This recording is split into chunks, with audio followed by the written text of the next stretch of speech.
Now here we are at the pub. After a tortured journey of wrong trains and ever more confusing directions, circular wanderings in Soho, Francis reaches the French pub at 10 o'clock. The pub is packed. Inside, the drinkers are rowed 3 deep to the bar that runs the length of the small room.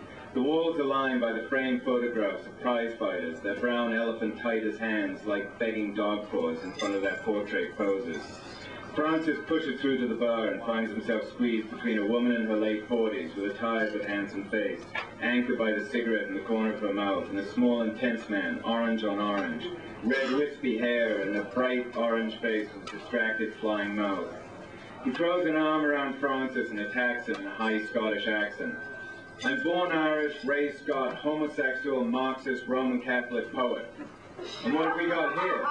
Well, what sort of a laddie are you then? Do you know where you are? I'll tell you. I'll bloody tell you. You're in the Elysian bloody fields. That's where you are. The Elysian bloody fields. Do you know that?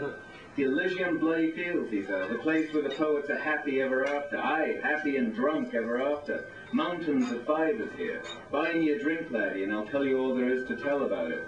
Fine, what are you drinking? Francis asked, happy to have a voice to listen to. Scotch, of course. What a bloody fool question. I'll have a double if you don't mind. Francis gets his pint from the double Scotch for a Scot guide.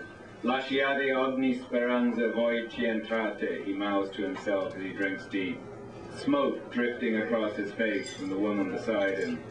She coughs and catches his arms. You don't mind, do you? A thick, almost comically thick French accent. She looks around the room as she speaks.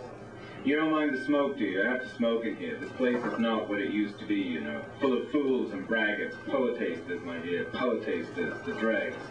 Beware of that one beside you who want more than a drink. A face, smell, and smile that makes him think of an aging bacall, of martinis in large glasses, of lipstick that is slowly applied so that the lips are stretched from the teeth. Ah, my wee young friend, the Scot pulling him back and away from her. That is Madame Francoise, the belle of the ball, and how she likes to. Beware, beware, say no more. Now here we are, drinks, drinks. Aye, what was I saying?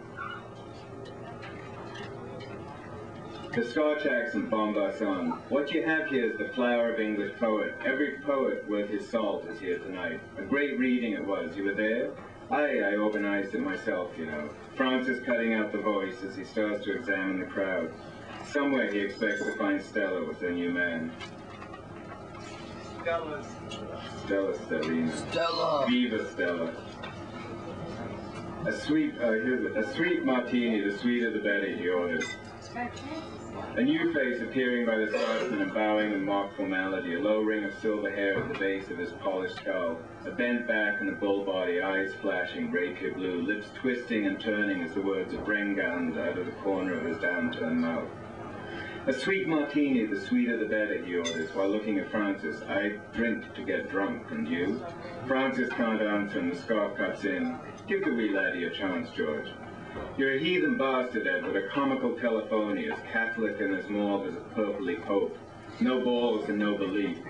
Do you, Edward? Listen to me and shut up when you speak to me. I beseech you in the small bowel of Christ, man, tell me this. Do you in fact believe in the sanctity of the Holy Spirit? Of course not. If you did, you'd give up this sham. My dear, this poesy is a sham. Dear heart, I jest. And what you arrange here tonight is to your benefit and our joy, so George goes on. What I want to get to you is... Which one's the Marxist I think I'm going to leave it at that. That's a taste of the chapter.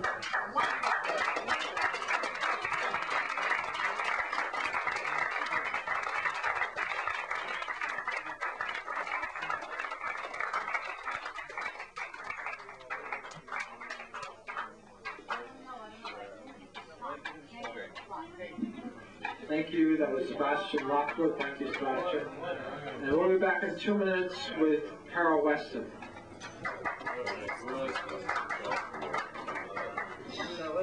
I'm going to save this for shortly later.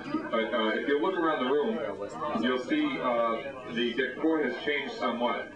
The marvelous muscular stucco has been covered in certain areas with marvelous photographs taken by Julie Stone over the last year, over a year actually, here at Charlotte's Tap.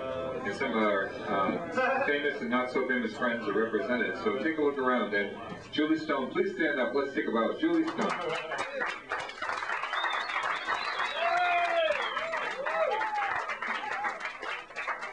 Anyone interested in any of the photos, just go over to talk to Julie about, access to any of these. $25 a piece. Wow. 25, yeah. 25, then there's Chris Bernstein in one of them. What's that? No, you. I'm not. Photo.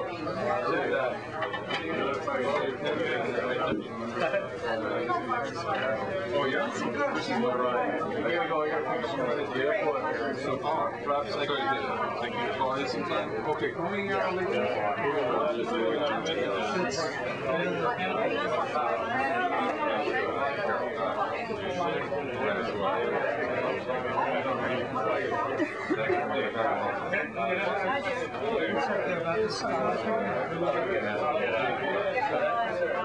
Hi folks, if you can take the seats, we'll be ready to start in about 1 minute.